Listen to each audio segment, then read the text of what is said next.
Bom dia. Bom dia. Mais alto.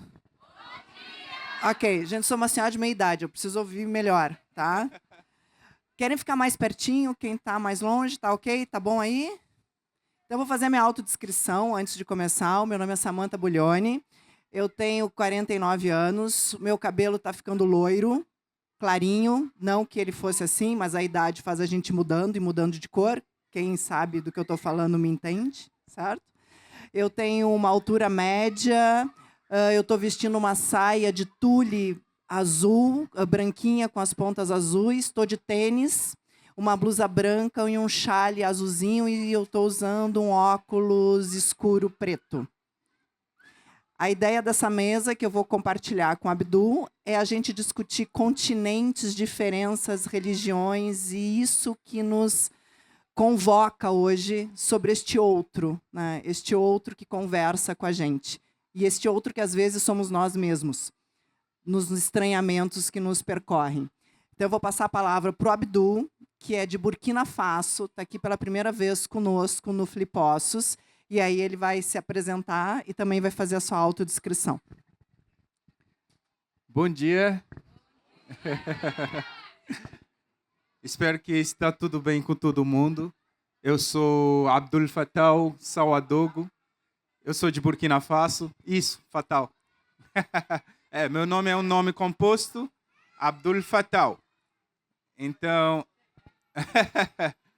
eu tenho 24 anos. Às vezes pode não parecer, mas eu sou um bebê.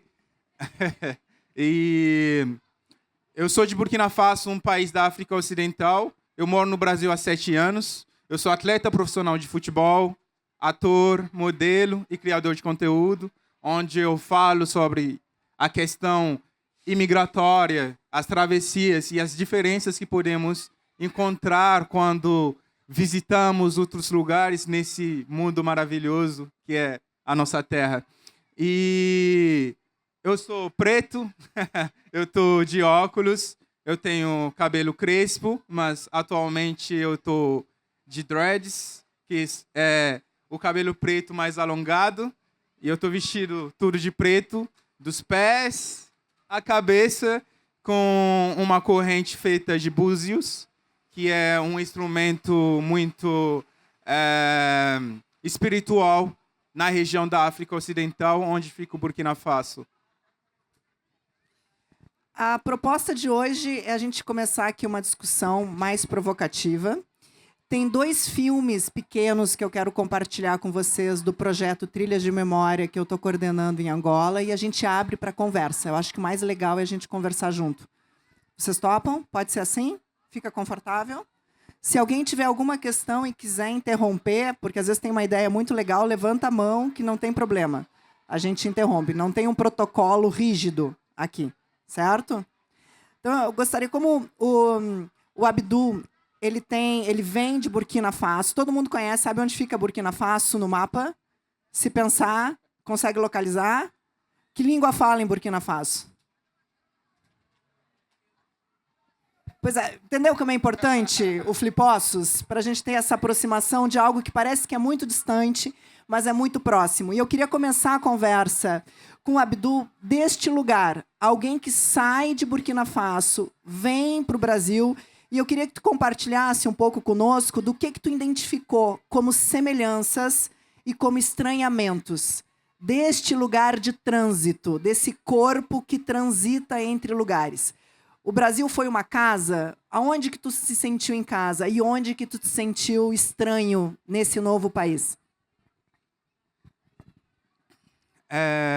Vou começar respondendo a pergunta dela. Quais são as línguas faladas em Burkina Faso?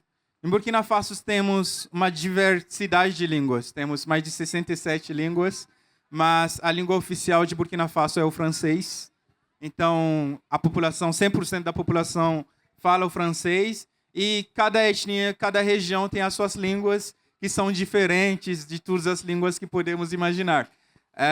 E entre essas línguas eu falo 3 línguas locais de Burkina Faso e falo francês, obviamente. Agora aprendi a falar o português, falo inglês e um pouquinho de árabe.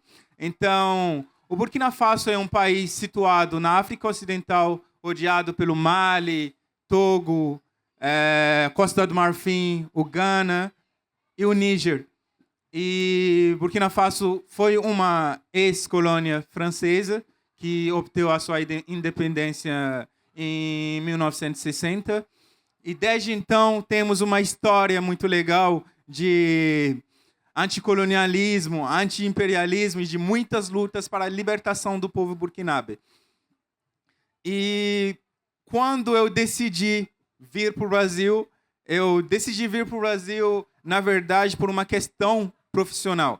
Pela minha carreira de jogador de futebol, eu vim seguir carreira aqui, porque eu imaginei que o Brasil era, para quem sonha em jogar futebol, o Brasil é o lugar ideal. E geralmente, quando nós falamos de travessia, a questão que vem na cabeça das pessoas é unicamente essa questão geográfica. Mas não, essa travessia é muito mais complexa que isso e muito mais completa. Porque a primeira mudança, na verdade, é uma mudança interna. A primeira diferença que nós vemos quando eu, no meu caso, cheguei no Brasil, é a questão linguística. Porque antes de chegar no Brasil, eu nunca tinha ouvido alguém falando em português. Eu imaginei que no Brasil eu encontraria uma variedade imensa de línguas também, de idiomas. Mas que é uma dificuldade de se encontrar nas cidades urbanas brasileiras. E exatamente essa questão que me fez ser mais feliz no Brasil é a questão do acolhimento brasileiro, do povo brasileiro. O jeito que o povo brasileiro acolhe os estrangeiros e se interessa pela história, se interessa pela história daquela pessoa. O brasileiro tem essa curiosidade de conhecer, de saber. Então, recebo muitas vezes de onde você é, quais são as línguas que você fala, como que você fala tão bem o português. Então, e essa questão me pegou bastante e eu comecei a pensar, por que eu não compartilho essas minhas ideias, que podem ser uma coisa a mais para esse povo tão amoroso que eu tive a sorte de conhecer. Então, comecei, a partir desse momento, a compartilhar um pouquinho do que eu sabia da minha cultura, da minha religião e da geografia imensa também que eu conheço. E o fato de que o Brasil seja um país multicultural é tão bom, é tão bem ver uma diversidade imensa, porque quando eu imaginei Brasil, antes de pisar no Brasil, eu não imaginei um povo. Eu imaginei uma questão totalmente diferente, porque eu não conhecia a história colonial brasileira. Eu não conhecia essa história toda da questão colonial brasileira e do pós, que é da República Federativa do Brasil. Então, pelo fato do multiculturalismo brasileiro, isso foi uma coisa a mais, um plus. Foi uma maravilha estar vivendo no Brasil. A gente conversava ontem. Eu vou fazer uma pergunta para o Abdu, mas antes eu queria que tu te apresentasse rapidinho na tua língua materna. Ok. Minha língua materna é o Mossi, então vamos falar um pouquinho de Mossi. Mamiola Abdul Fattah Sawadogo. Mamtara yum pisila nase, mami Burkina Faso, e momoha mamvi Brasil, ti neba nonga mama luso, mame nonga Brasil luso. Alhamdulillah. Muito obrigada. Obrigado. Eu pedi isso porque tem algo de uma sonoridade que nos atravessa como brasileiros, que mesmo que seja estranho o conteúdo, tem algo do som, de uma sonoridade que é familiar. Quando a gente passar os filmes de Angola, a minha ideia é que isso faça mais sentido. Mas uma pergunta bem objetiva para Abdu. Abdu, tu descobriu que tu era negro no Brasil, certo? Exato. é uma descoberta constante, né? A gente vivemos num mundo do desconhecido. E esse desconhecimento começa por nós mesmos. Descobrir certas coisas sobre mim, sobre a minha pessoa, a partir do momento que eu comecei. A partir do momento que eu cheguei no Brasil. Descobri que eu era um negro, descobri que a questão, a luta que vivemos, que não lutamos mais em Burkina Faso, ainda segue aqui no Brasil. Porque em Burkina Faso não lutamos mais por racismo. Já lutamos pelo passado para obter a nossa liberdade e poder construir a nossa autonomia. E estamos em constante construção disso. Então, eu não nasci tendo essa ideologia. Eu não nasci tendo a consciência disso. E quando eu cheguei no Brasil, eu vi essa realidade do racismo, do preconceito, que seja pela minha cor ou também pela minha religião. Porque eu sou muçulmano, que é a religião islâmica, que é uma religião pouco conhecida no Brasil.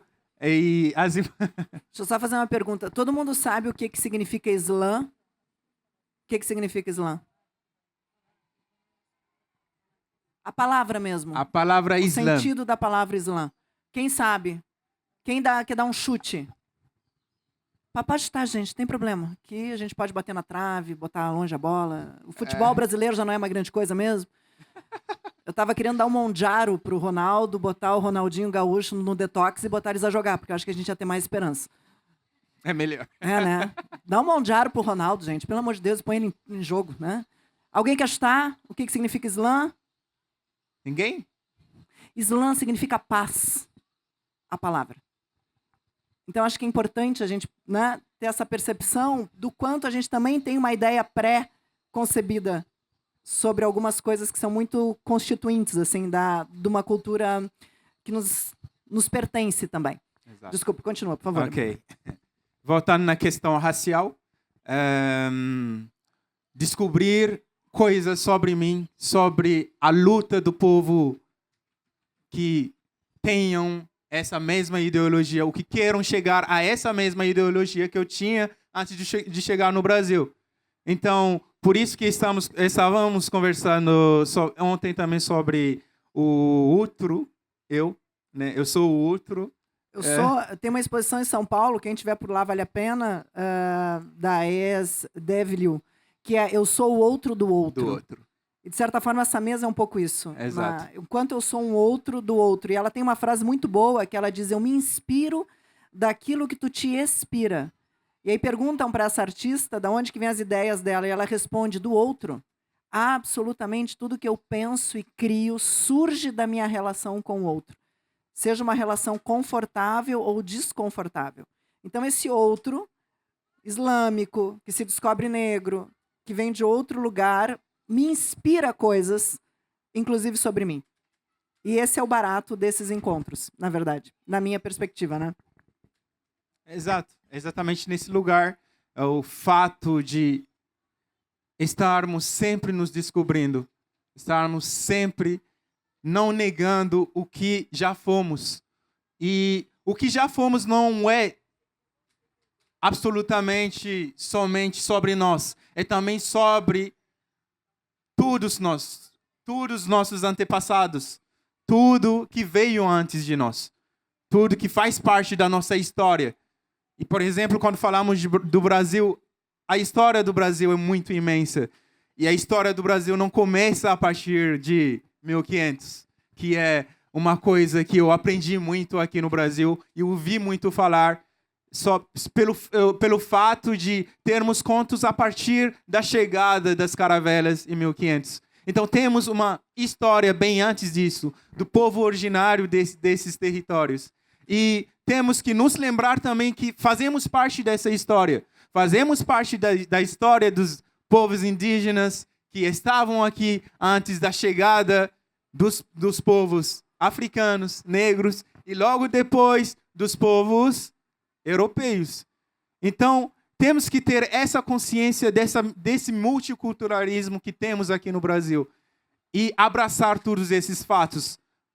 Porque todos temos que estar lutando a mesma luta. Não devemos lutar lutas uma contra o outro, porque somos uma coisa só. Somos essa mistura toda que formou hoje o que se chama o Brasil e que formou também o que é tudo essa maravilha de pessoas, de diversidade, e que nos faz e nos ajuda a nos conhecer cada vez melhor.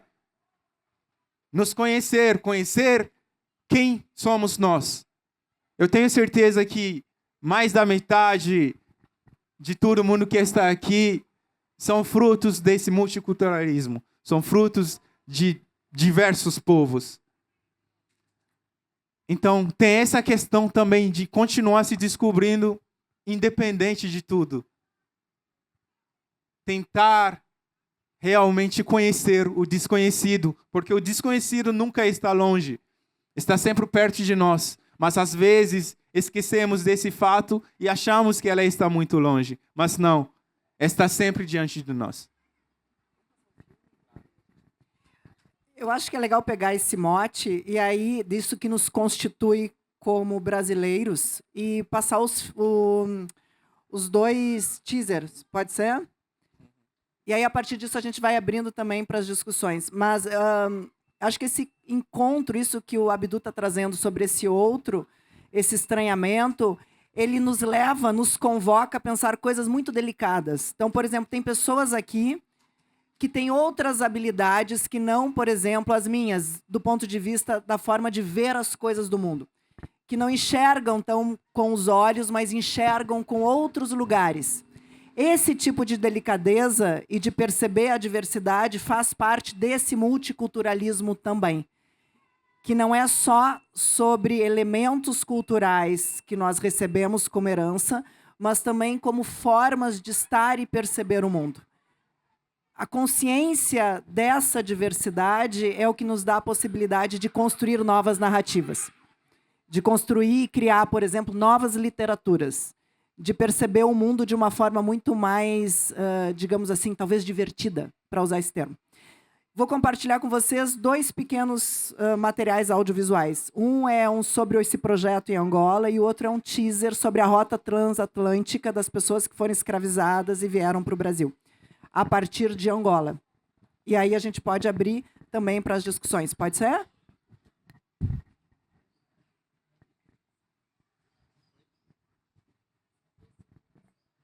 Passa um, daí eu dou só uma situada e daí passa o outro.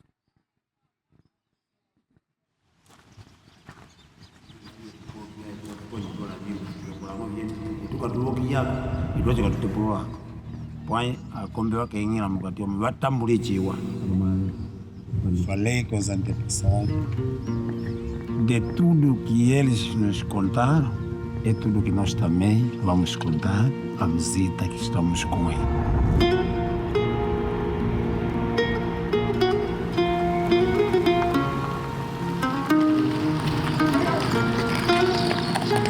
Então, alguns escravos eram transportados e levados para esta residência. Daqui partiam para caravanas acorrentados direito a um Brasil. Estes ainda são os vestígios que nós temos, que provamos por A mais B que os escravos partiram daqui. Porque muito sangue nosso que também está do outro lado do Atlântico. Os que vinham do norte para serem concentrados neste quintalão, vinham para ficar. Para o nosso umbundo, falamos cacalho.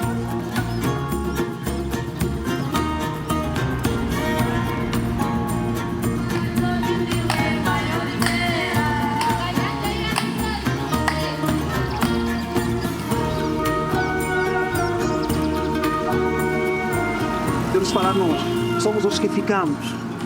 Nós somos os que fechamos os olhos. Só para as pessoas que estão vendo com os ouvidos. As primeiras imagens é o João falando em Umbundo. Ele está numa região que se chama Egito Praia. É uma região que encontra o mar mais arenosa. Então, vocês vão ter cores muito terrosas, com grandes fendas em pedra e um rio que atravessa. Ela se chama Egito Praia porque dá uma imagem de Egito, no sentido de grandes construções em pedra. Depois, quem entra falando é o Luiz, que é um soba. Ele veste roupas muito tradicionais, quase um militar. E aí ele conta de um lugar onde as pessoas escravizadas ficavam antes de serem enviadas para o Brasil.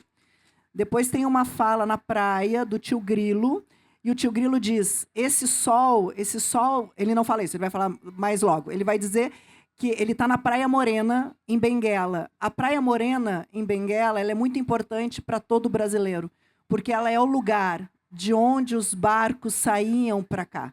O Brasil nasce na Praia Morena de Benguela, porque era essa outra paternidade que ainda faltava. Então, nós temos os povos originais, nós temos os europeus e nós temos os africanos nos constituindo como um povo.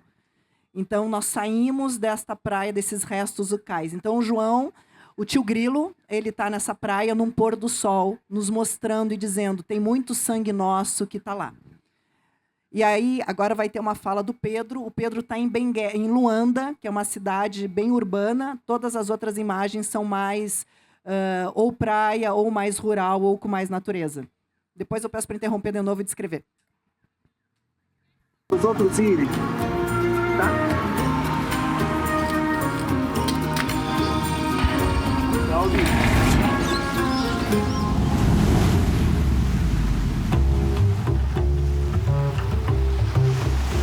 Onde neste momento está o sol a entrar? O sol dorme no Brasil. Você não pode falar! Nasce aqui no Oriente, mas dorme no Brasil. Você não pode falar! E então eles iam para ali onde o sol dorme, que é no Brasil. Eu vim realizar todo o sonho dos meus ancestrais e deixar para trás todo o pesadelo que os desfez. Hoje eu vim realizar o sonho dos meus ancestrais. O teaser ele acaba com uma frase do Pedro, que ele diz, nós somos os que ficaram, os que fecharam os olhos para os outros irem. Depois tem o tio Grilo dizendo, o tio Grilo na praia de novo, dizendo, este sol vai se pôr no Brasil. E a música que acaba esse teaser é a música do Criolo e do Amaro e do Dino, que é Esperança. E aí eles cederam, a gente vai ter a licença dessa música para o nosso material. Então a gente está fazendo uma parceria com eles. Então esse é só o teaser, vai ter um doc sobre isso. No site do projeto, todo esse material audiovisual ele está legendado e ele vai ter uma descrição audiovisual. Tem toda uma preocupação do projeto, inclusive a gente tem uma parceria com o Politécnico de Leiria, com a Célia, que está aqui, que a gente, aqui no Flipos, tem todo esse espaço dessa preocupação com outras especialidades, com outras eficiências. Então, quem acessar depois o material do projeto vai poder ouvir as descrições do material audiovisual.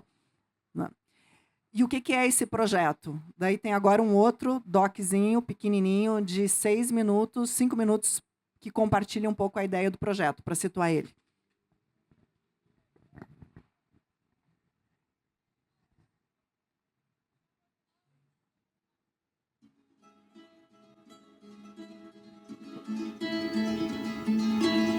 Ele começa com uma imagem de drone descendo do alto até algo circular.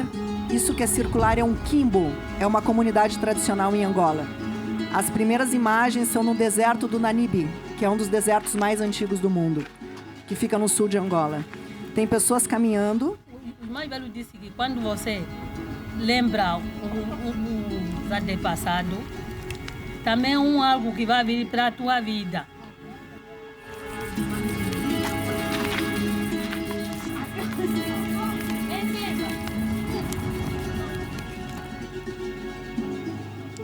Nós estamos no sítio arqueológico da Macama, aquele que marca os caminhos da nossa ancestralidade.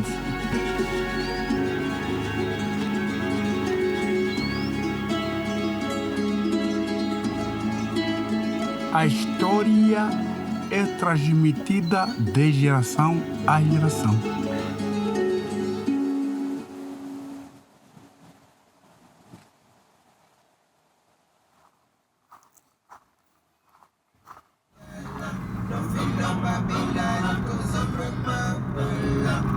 Agora são umas imagens dentro do carro, mostrando um pouco o backstage de fazer o projeto.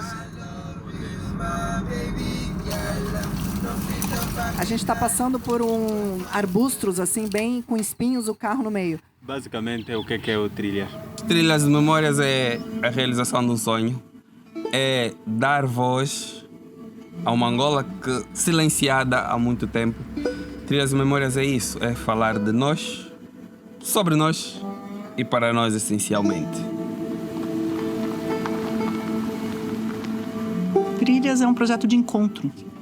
É um projeto que encontra algo que se perdeu ao longo do tempo, que é a capacidade de escutar histórias. Histórias que nos definem como pessoas, histórias que ampliam as narrativas sobre os lugares, histórias que nos aproximam de outras histórias que necessariamente não são as nossas. Então, ele é um encontro de pessoas, de continentes diferentes, ele é um encontro de tempos diferentes, ele é um encontro de línguas diferentes. E talvez por isso ele seja a possibilidade de ser um encontro conosco. Primeira vez em Angola é uma forma de voltar para casa. Como brasileira, não tem como não ser também um pouco disso aqui.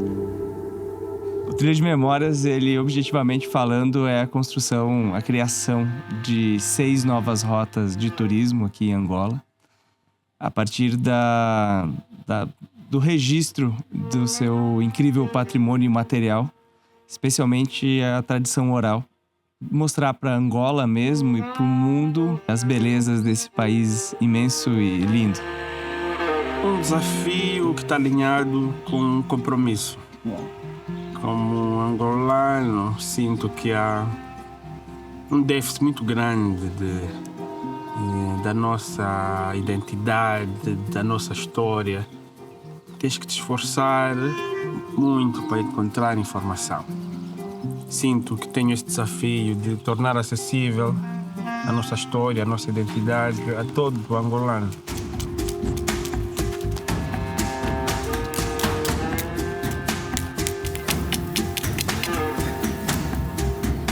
Conheço as 2 províncias muito bem, mas dessa vez foi numa imersão mais humana possível, porque tive contato com pessoas, conversei com pessoas e todas surpreenderam-me porque tem um elemento típico de cada zona que os torna diferentes, mas ao mesmo tempo parte de um só corpo, de uma só comunidade, vá. Penso que as surpresas não vão parar de acontecer. Agora são imagens de diferentes comunidades em Angola.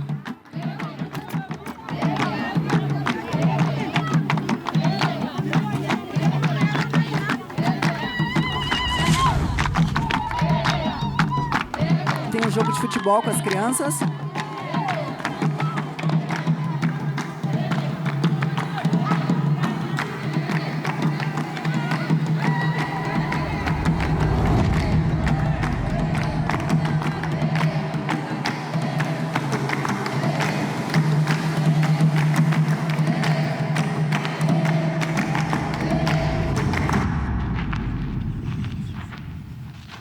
Duas mamás caminhando e 2 crianças.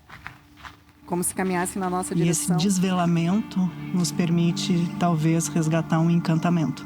Então, eu diria que o Trilha de Memória é um projeto de encantamentos. Encantamento sobre nós, encantamento sobre os outros, encantamento sobre aquilo que a gente sabe e encantamento sobre aquilo que a gente está a saber. Agora vocês imaginem um baobá gigantesco, de mais ou menos 3.000 anos, e 2 crianças subindo nesse baobá. Tá vendo? Vai, vai. Tem que sair, vai. Tem um menino pequeno brincando com o mais velho, ele de blusinha amarela.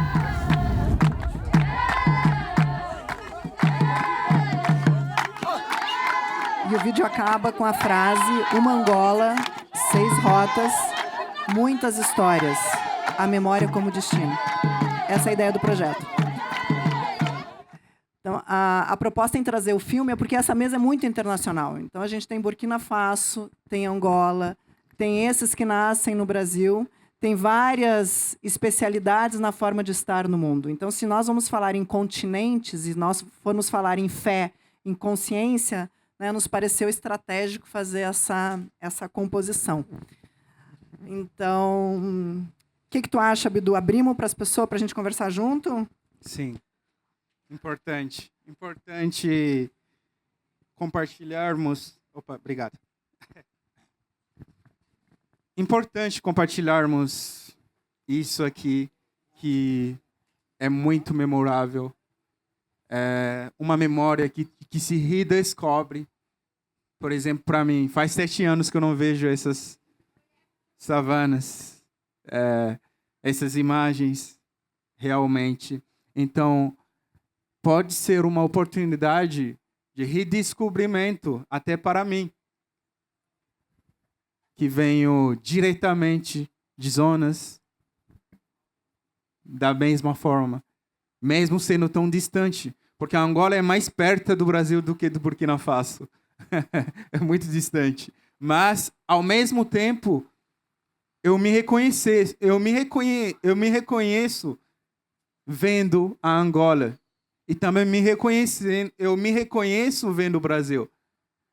Porque eu consigo ver isso em cada um de vocês aqui. Porque eu acredito que cada um de vocês aqui também tem uma parte disso aqui. Então, por ter essa consciência, por ter essa ciência, fica muito mais leve para mim viver entre vocês. Porque eu vejo uma parte de tudo isso em cada um de vocês. E sim, vamos conversar. Questões, curiosidades, comentários? Gi, manda. Posso iniciar, então? Claro. Queria fazer um questionamento.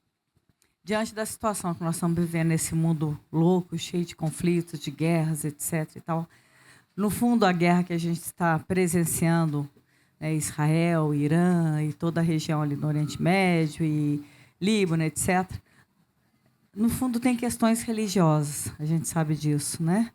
A questão religiosa ela está sempre à frente de situações conflituosas, lamentavelmente. Minha pergunta para você é a seguinte: você sendo muçulmano, sendo da religião islâmica,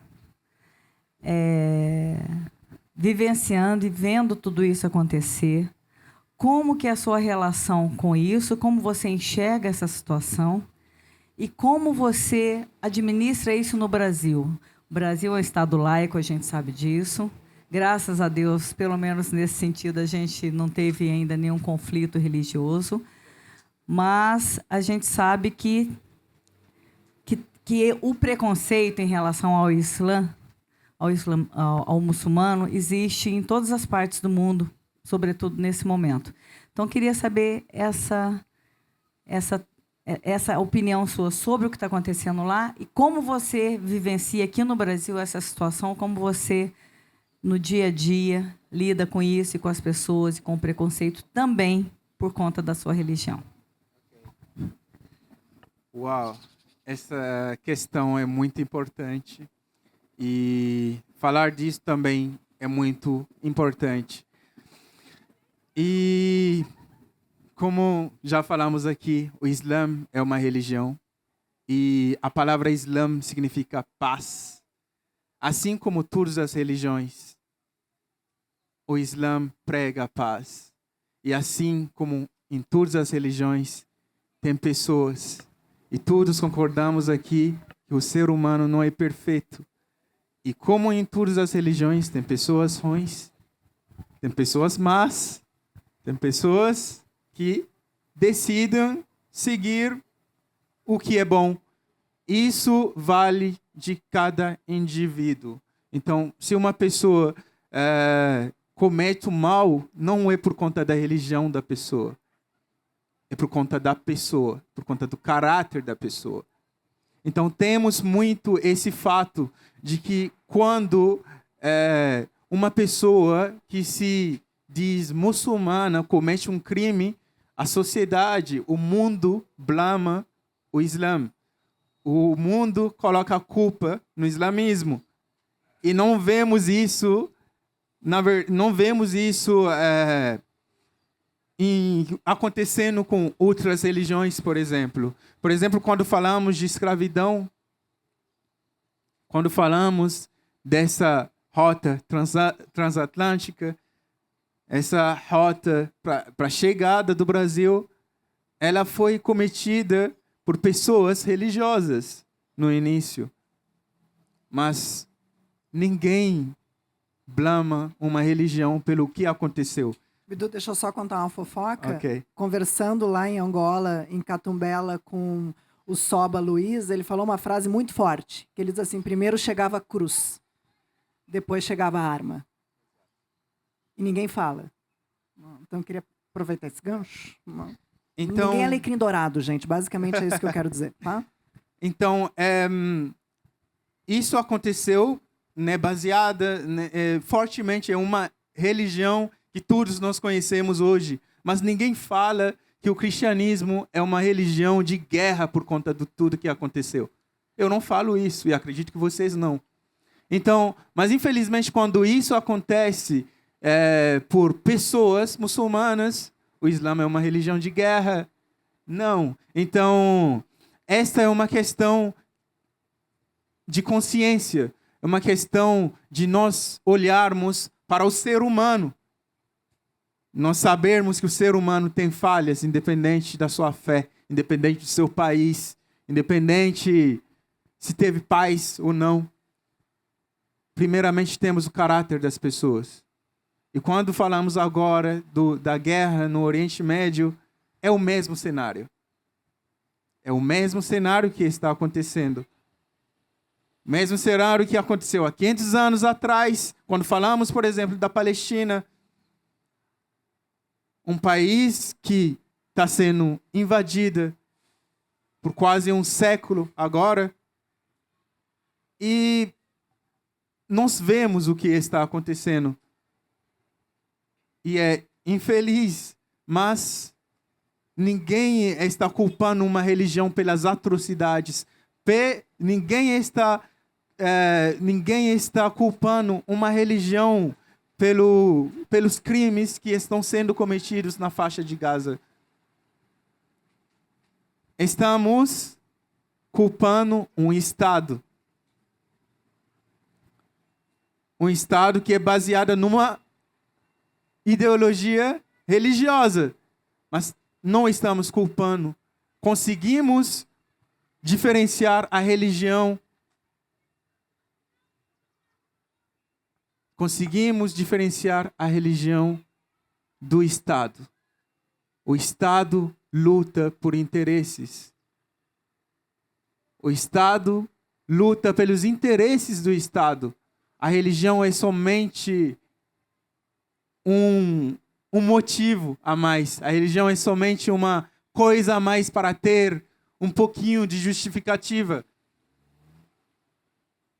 E sim, temos organizações que decidem se organizar para defender, por exemplo, a faixa de Gaza. Quando falamos, por exemplo, do Hamas, ou quando falamos do Líbano, do Hezbollah, que são forças que decidiram se formar para, pelo menos, tentarem se defender dessas ofensas.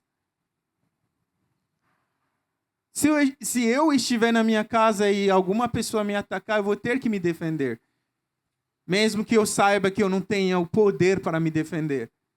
Não vou ficar de braços cruzados. Isso está acontecendo em Burkina Faso também.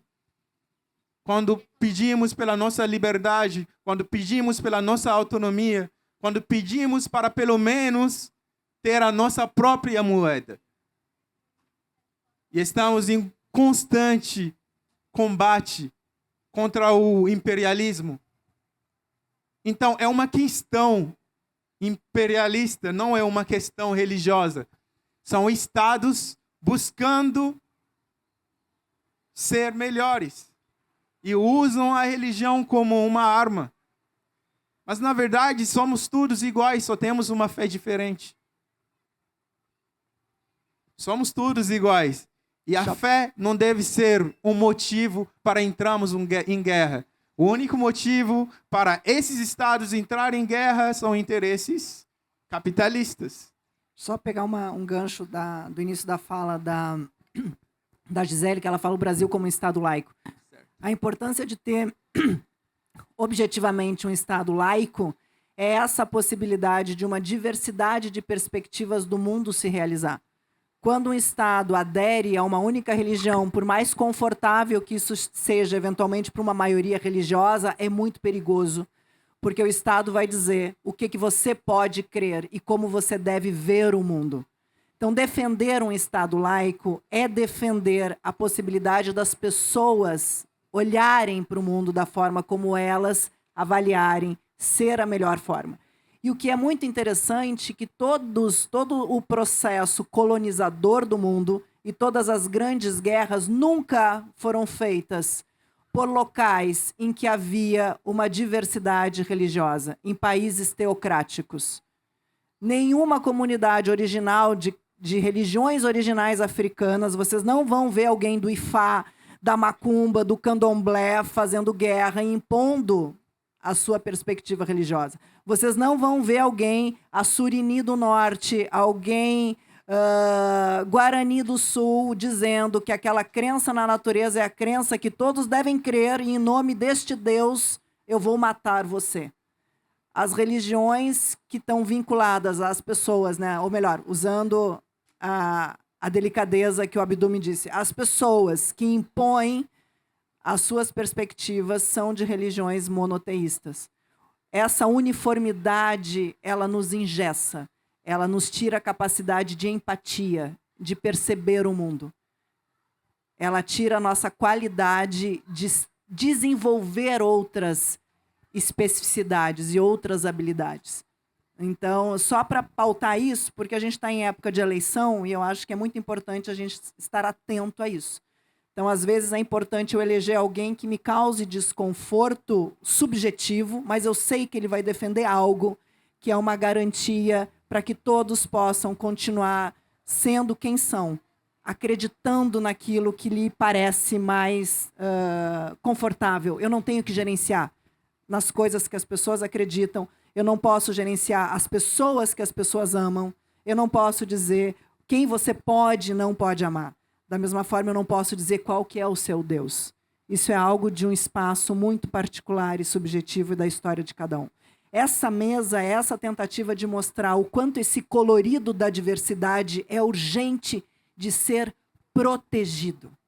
E cabe a todos nós que gostamos de arte, de literatura, da força da palavra, proteger esse outro que pensa diferente de mim, que vê um mundo diferente de mim. Porque eu jamais vou conseguir ver o mundo pela forma como ele percebe o mundo. Eu preciso proteger ele. Eu preciso que ele continue existindo. Porque tem algo que me escapa. E eu tenho que cuidar daquilo que me escapa. Porque talvez ali eu tenha uma chance de descobrir quem eu também sou. Então, eu sei que pode parecer uma fala meio política nesse momento, mas é isso mesmo. Certo? A gente tem uma responsabilidade que é cuidar desse outro que é diferente de mim. E as eleições estão aí e é uma forma da gente garantir isso. Perguntas, vamos lá. Vai, gente, porque assim, eu sou uma pessoa solitária, eu sou carente, então eu preciso estar junto.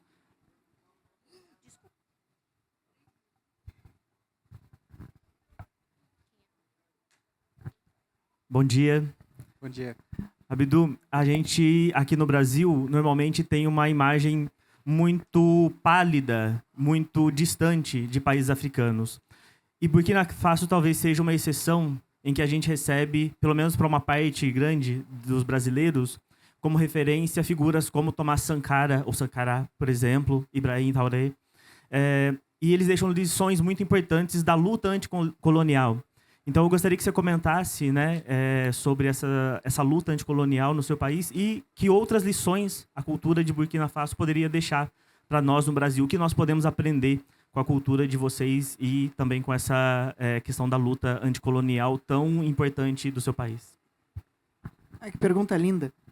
Muito linda, muito complexa. Burkina Faso é um país como se diz, é um país revolucionário, com figuras como Thomas Sankara. Toda vez que falo esse nome, me arrepio. Uau! E agora temos a sorte de ter Ibrahim Traoré, que para nós é a figura mais próxima de Thomas Sankara. E a luta do Thomas Sankara era bem simples. Governar para o povo. Ver as necessidades do povo e trabalhar para isso. Então, é uma luta que ele fez com muita honra. Ele falou em todos os lugares que ele podia falar, ele falou. Ele nunca abaixou a sua cabeça, até o momento que, infelizmente, ele foi assassinado pela luta que ele estava lutando. E essa luta é simplesmente a luta de todos os burkinabes. É a luta que todos nós, em casa, a primeira coisa que aprendemos na escola é sobre a nossa pátria. É sobre como fazer com que o povo se emancipe dessa dependência eurocêntrica. E é tanto uma luta constante que eu falo para vocês hoje que o Burkina Faso e muitos países que foram ex-colônias francesas ainda usam moedas imprensas na França. Usamos o franc CFA em Burkina Faso, que é uma moeda que é imprensa pela França. E isso é uma luta que Thomas Sankara começou há quase 70 anos atrás. 70 não, 34. É de 60... 60 a 63. Não, foi... 63, 67. Não, eu entendo o ato falho, é que parece que 2000 foi a... 1990 é 10 anos atrás, não é? 63 a 67. Ficou 4 anos no poder. A taxa de alfabetização do país saiu de 10% para 99%. Então, não poderei citar todas as obras que o Thomas Sankara fez, mas o mais importante é que ele queria a emancipação do povo. A emancipação do povo burkinabe e do povo africano. E esse sonho se distanciou por esses anos, de 67 até 2022, quando tivemos a intervenção de Ibrahim Traoré, que tirou a língua francesa dos documentos, que o francês não é mais a língua oficial de Burkina Faso. O francês foi a língua oficial de Burkina Faso de 1960 até 2022, quando o poder foi tomado por Ibrahim Traoré. E hoje, todas as línguas nativas de Burkina Faso são línguas oficiais. A cada cidade tem uma língua específica que é a língua oficial da cidade, porque tem uma maioria étnico que fala essa língua. Então, quando falamos, por exemplo, de Ouagadougou, que é a capital de Burkina Faso, o Mossi, que é a minha língua nativa, é a língua oficial. Quando vamos para Bobo-Dioulasso, é o Dioula, que é a língua oficial. Quando vamos para Fadangurma, o Gurma é a língua oficial daquela região. Então, começamos essa emancipação. O nosso sonho voltou de novo. Esse sonho de podermos criar e consumir o que nós criarmos. Não consumir o que vem de fora. Não levar o produto bruto e comprar o produto líquido. Não, é transformar o que é nosso e consumir o que é nosso. E, se possível, comercializar o que é nosso. Não somente vender o produto bruto e depois ter a necessidade de comprar o produto líquido. Então temos que ter esse poder de transformar as nossas ideias, as nossas ideologias. E esse sonho hoje vemos que esse sonho voltou à tona e está sendo praticada com honra. Então, Ibrahim Traoré hoje é a felicidade de todo Burkinabe. É o que esperamos por quase 40 anos. O que eu estava esperando esse momento antes de nascer. Então, é uma vida inteira que se vê andando agora, nesses 3 últimos anos, e vemos resultados. Vemos coisas que deveriam ter começado em 1970. Mas hoje está em andamento e é uma luta que não vai ter fim. Como sabemos, tem lutas que é como se descobrir. Não tem, eu me conheço por completo. Da mesma forma que não conseguimos fazer com o que queremos com o nosso corpo, não conseguimos fazer o que queremos com o mundo. Que bom, né? Ufa, Exato. Imagina que perigo. Então, né? Então começa ali. A partir do momento que temos essa consciência, fazemos a nossa parte. Tentamos buscar conhecimento. Para nós, eu acredito que todos que estão aqui gostam da literatura. E a literatura é um dos melhores meios, se não o melhor meio para sair do modo da ignorância, né? De conhecer e se reconhecer constantemente com essas obras que temos. Acho que as histórias nos conectam em afeto, não em ideias. Então, pessoas de ideologias e religiões diferentes podem chorar por uma mesma história. Se elas choram e se emocionam por uma mesma história, tem algo que fala de nós para além do que a gente pensa sobre nós. Eu acho que é importante preservar isso. Está satisfeito? Tem mais, porque está muito boa essa questão. Não? Certeza? Tinha mais uma mãozinha aqui. Por favor. Fala o nome. Qual é o teu nome? Vinícius, tá. Fala o teu nome, por favor. Eu chamo Nicole. E você falou no começo sobre se descobrir negro aqui no Brasil. E eu queria entender melhor essa questão. E queria saber também o que você tirou daqui do Brasil como ensinamento. E ver como que você lida com racismo, a xenofobia. O que você acha dos movimentos que estão nas ruas lutando pelos direitos nossos, assim? Uau. Nicole? Prazer, Nicole. Uau!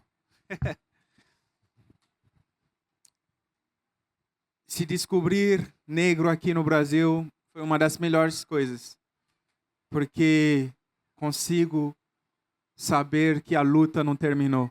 Assim como eu falei que as lutas não têm fim. Em Burkina Faso eu achava que não tínhamos mais que lutar por isso. Lutar por entrar no mercado e um segurança te seguir como... Se todos já devem ter ouvido esses depoimentos.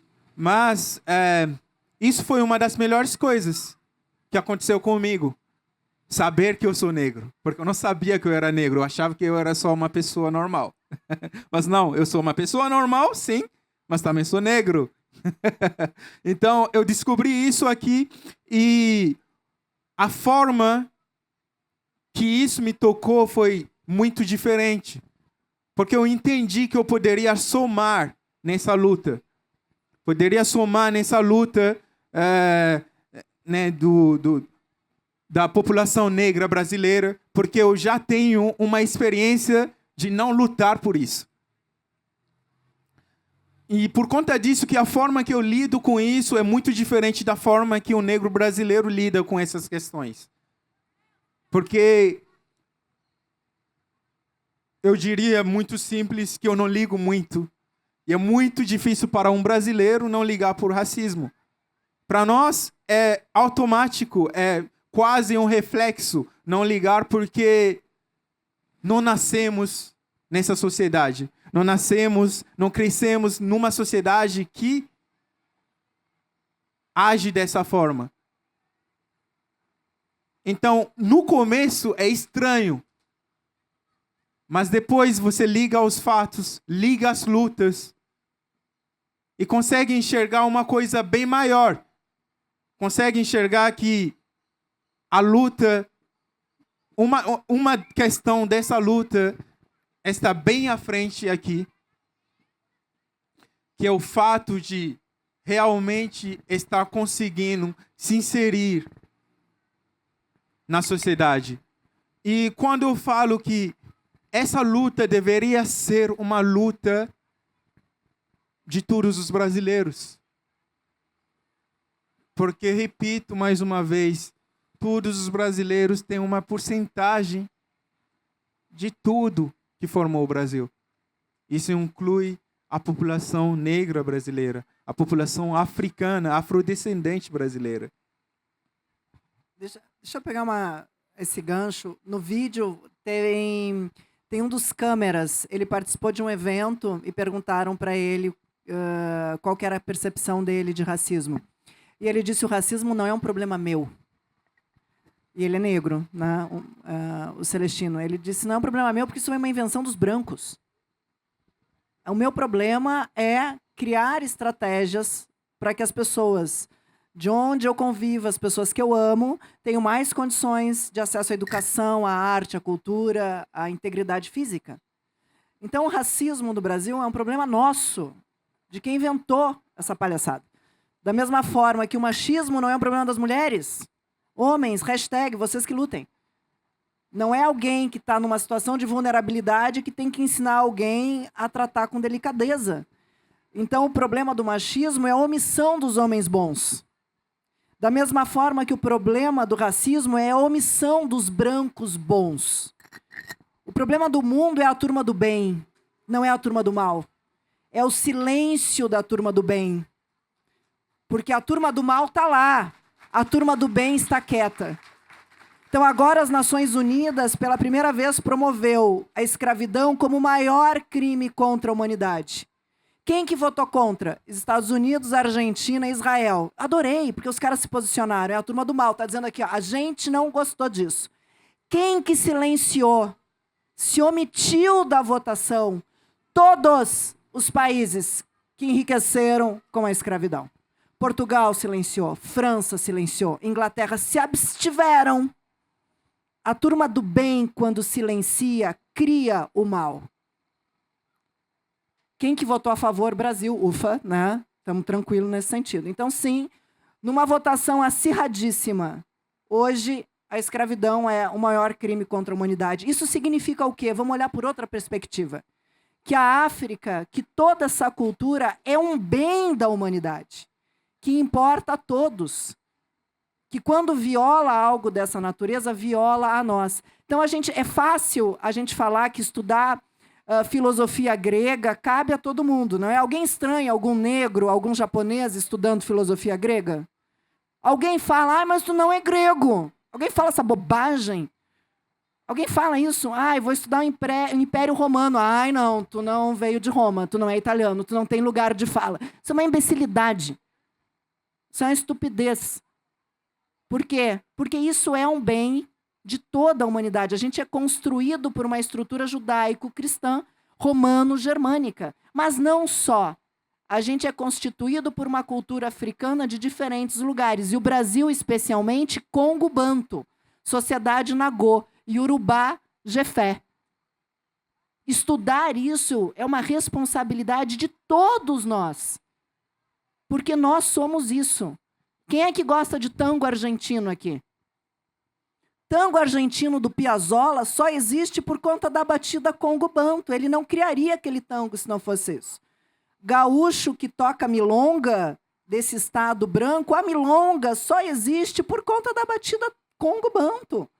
O Rio Grande do Sul, aquele estado branquelo, é o que tem mais terreiro que a Bahia. A gente fala um português que é um bundo. Então, quando nos é tirado isso, nos é tirado algo que nos forja em afeto. Esse crime contra a humanidade afeta todos nós. O racismo não é um problema do Abdu. O racismo é um problema nosso. O machismo é um problema nosso. Porque a gente perde. Todo mundo perde. E a gente está perdendo. Então não se trata de uma guerra simplesmente, de uma luta. Se trata de uma empatia, de entender que tem algo nosso que não está sendo cuidado. E, de novo, as eleições estão vindo e o Brasil é um Estado laico. Então, por favor, ficamos atentos.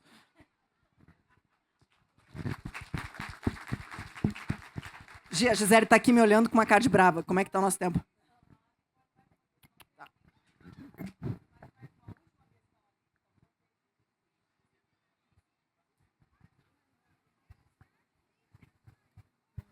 Oi, bom dia.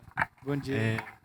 Meu nome é Pedro e eu queria perguntar para você, enquanto um homem muçulmano, eu queria perguntar o que você acha sobre todo o movimento internacional de solidariedade à Palestina, né? E principalmente sobre os movimentos que estiveram tendo aqui no Brasil, que estão cada vez se consolidando muito mais, né?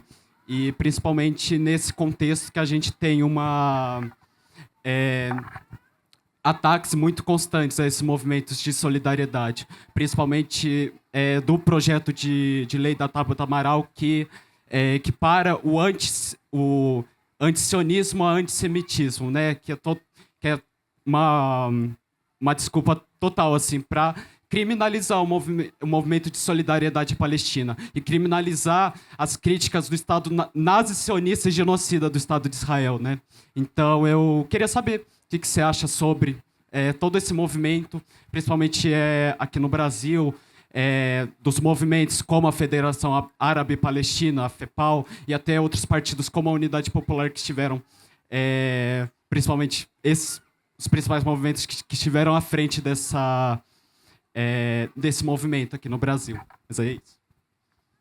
Seu nome, por favor? Pedro. Pedro. Primeiramente, Free Palestine, Palestina livre, sempre.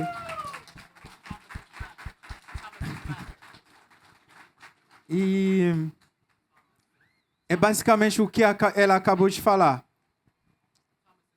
A responsabilidade é nossa. A responsabilidade é nossa.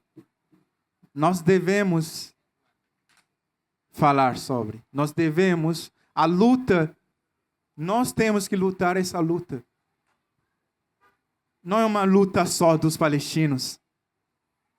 Não é uma luta só dos Gazawi. É uma luta contra o imperialismo. É uma luta anti-imperialista. É uma luta anti-sionista. Então, simplesmente por esses fatos, essa luta é de todos nós aqui. E assim como ela falou, comparando a África, comparando a escravidão sendo classificado pelas Nações Unidas por ser o crime, o pior crime contra a humanidade. Nós não devemos nos calar. E esses movimentos, né, pró-Palestina aqui no Brasil é muito necessário. É muito importante.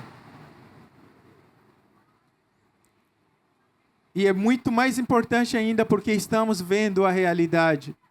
É um crime que está sendo cometido e filmado para nós.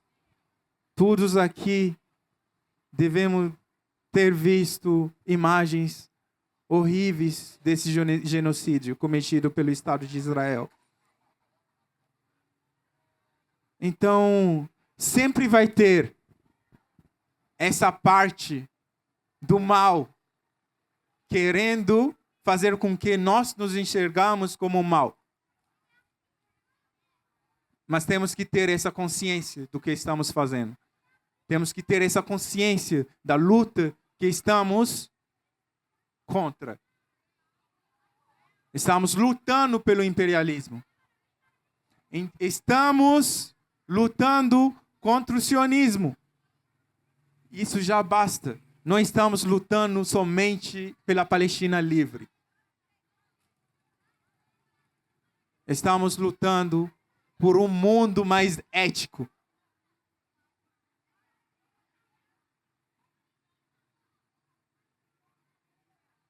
Eu faria aquele corte lacaniano, ficamos por aqui depois dessa. Né? Aquele silêncio dramático que dá, né? Deixa eu reverberar um pouco isso, esse chamamento, essa responsabilidade. Certo. Pode, Gê, mais um? Tem mais uma aí. Tá, a última mesmo. Faz assim, ó, faz vocês dois a questão, daí a gente faz um bem bolado aqui. Pode ser? Faz as duas Isso. perguntas. Opa, eu me chamo Renato, eu tô gostando bastante da palestra. Eu sou uma pessoa que faz parte da comunidade LGBTQI APN+, e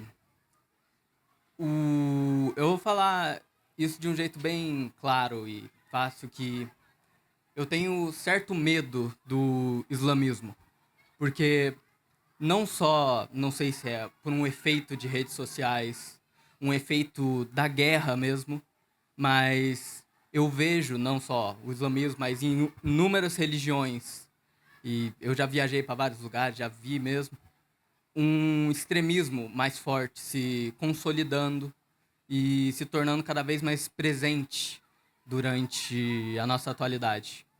E mais cedo, você falou certas palavras sobre o caráter das pessoas diferirem das religiões, e eu gostaria de agradecer porque isso me trouxe um pouco de conforto, me trouxe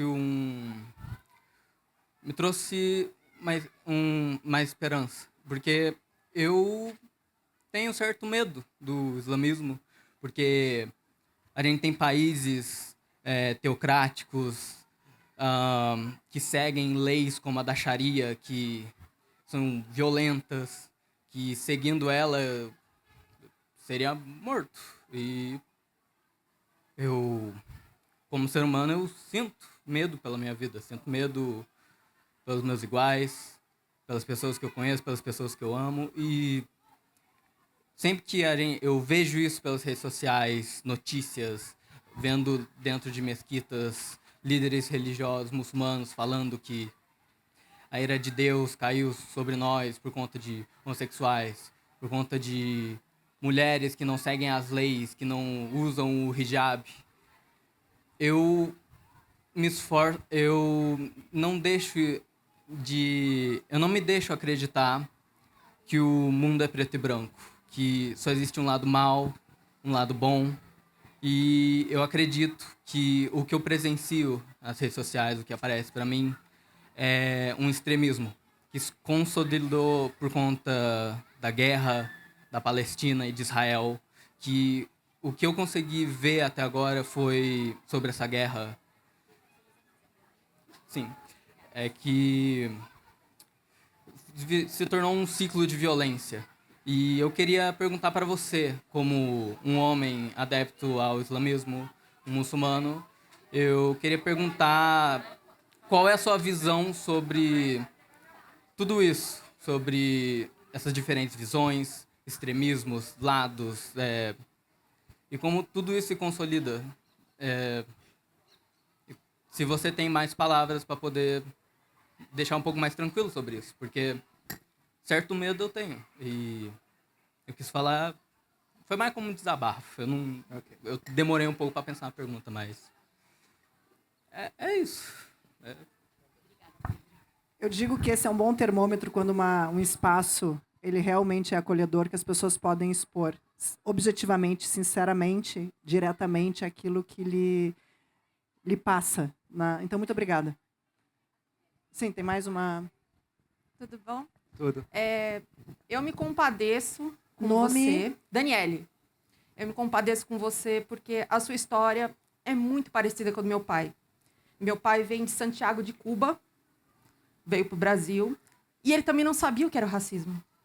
Tanto que quando eu era pequena, eu presenciei várias vezes falarem assim, mas ela não é sua filha, ela não tem nada a ver com você, questiona a sua esposa.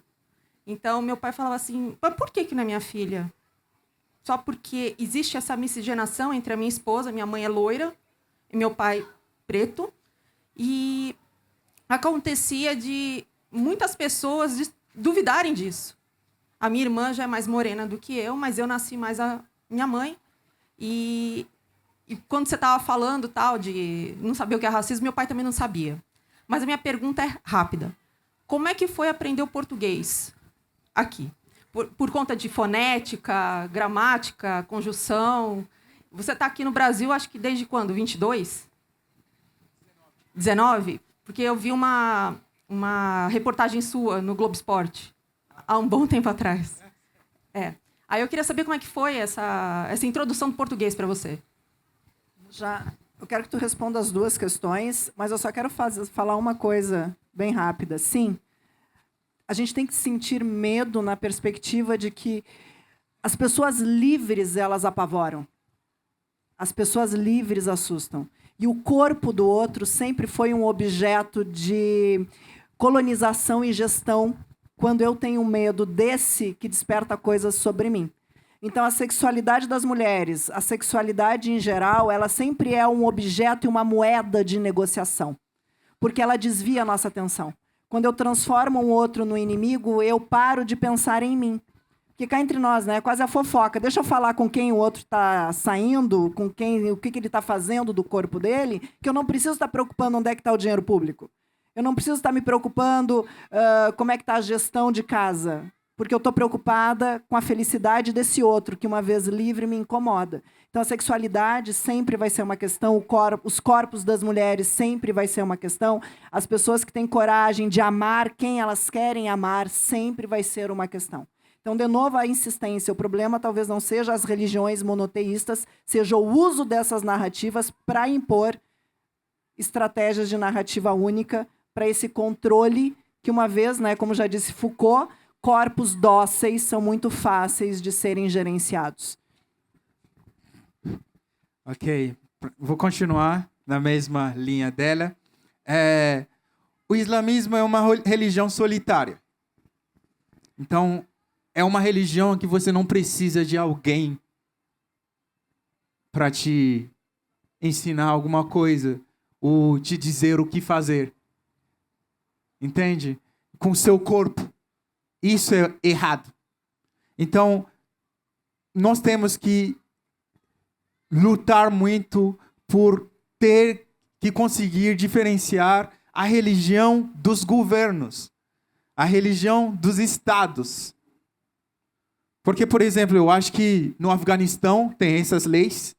No Afeganistão, que tem uma religião, tem um governo extremista, que tem umas leis que vão contra a liberdade humana. Isso não é o Islã. Isso não é o islamismo. O islamismo é quando você vai atrás do seu próprio conhecimento e aplica pelos seus entendimentos, aplica a partir da sua própria fé. Então é entre você, islamismo costumamos falar que é entre você e Deus. Tem as escrituras e você faz bom uso. Eu não posso falar para você, por exemplo, você está fazendo isso errado. Isso já é errado pela perspectiva islâmica. Isso já é errado eu falar que você está errado. Consegue compreender? Então temos esta questão dos dirigentes dos países que querem impor os seus entendimentos da religião, os seus entendimentos no geral. Então, não sei se a minha resposta era a resposta que você estava esperando, Pedro, né? Mas, Renato, eu sou horrível com nomes, desculpa. Devo nem lembrar o nome dela. Não lembro.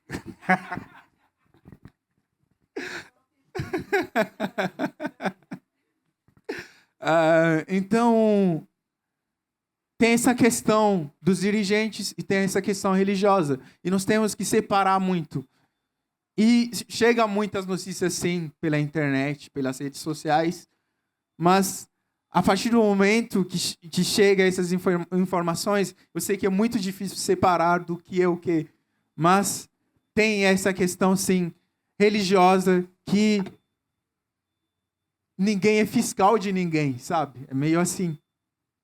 É uma relação solo. O Islã é uma relação que você tem com Deus, sozinho. Só você e Deus, sem intermediação de ninguém.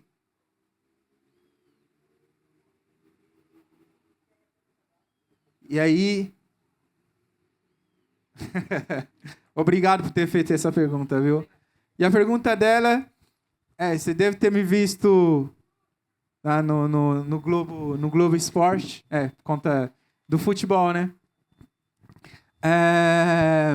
Eu aprendi o português, eu aproveitei bastante do futebol, porque a gente fala muito. Eu sou muito tímido.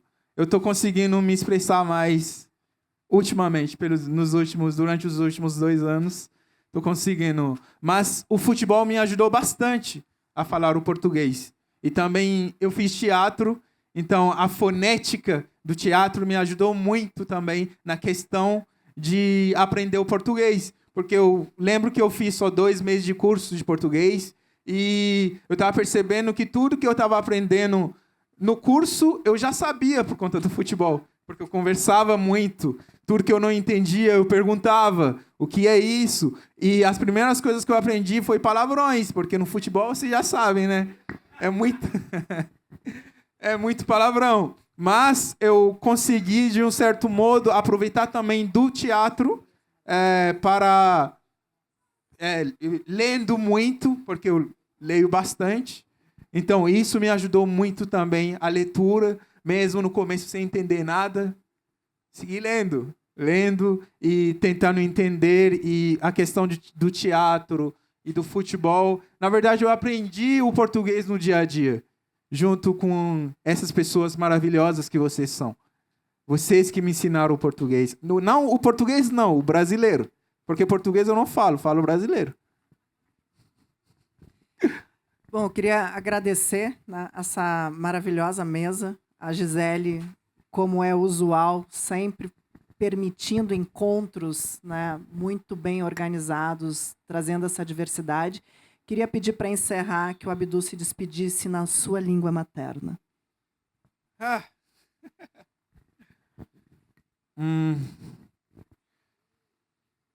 Newiniga isoma aluso wakane wagomne amba pera wena aluso dan wotoa barakuzo wena rere wena chiti kaneka tilepam benetaba lepam son sango wena marankoro barakuzo barca. Obrigado. Obrigada a presença de todos. De tarde, tem mais coisa. Fiquem juntos. Sim. Só quero finalizar com uma coisinha, Samantha, enquanto vocês falavam, assim, me remetiu a duas situações muito legais. Uma foi a frase que a Cristina Koch, que é a astronauta que estava na Artemis 2, quando ela viu a Lua de lá, né, que estava perto da Lua e vendo a Terra lá longe, ela falou: somos todos humanos. É uma frase simplíssima, mas absolutamente Estamos profunda. todos no mesmo barco. A gente é só um somos barquinho. todos humanos. Somos todos humanos, independente do que é. Que seja, que país seja. Somos todos humanos. E a outra foi a Carla Madeira, aqui, que é a nossa patronessa, que disse uma coisa linda também, que quando ela viu a Terra ao longe, os astronautas aqui e tudo, ela olhou e falou: gente, eu estou lá. Nós todos estamos ali. Naquele momento que aquela foto foi feita, tinham várias pessoas fazendo alguma coisa. E eu, talvez, naquela foto, eu estava dentro da minha casa, no meu quarto, escrevendo, finalizando o livro. Sabe, é de uma poesia disso, é de uma profundidade absurda. Então, estamos todos na mesma Terra, no mesmo planeta Terra. Obrigada, foi demais, profundo, lindo, maravilhoso. Adorei esse encontro de vocês. Obrigado Obrigada, a você. público maravilhoso. Maravilhoso.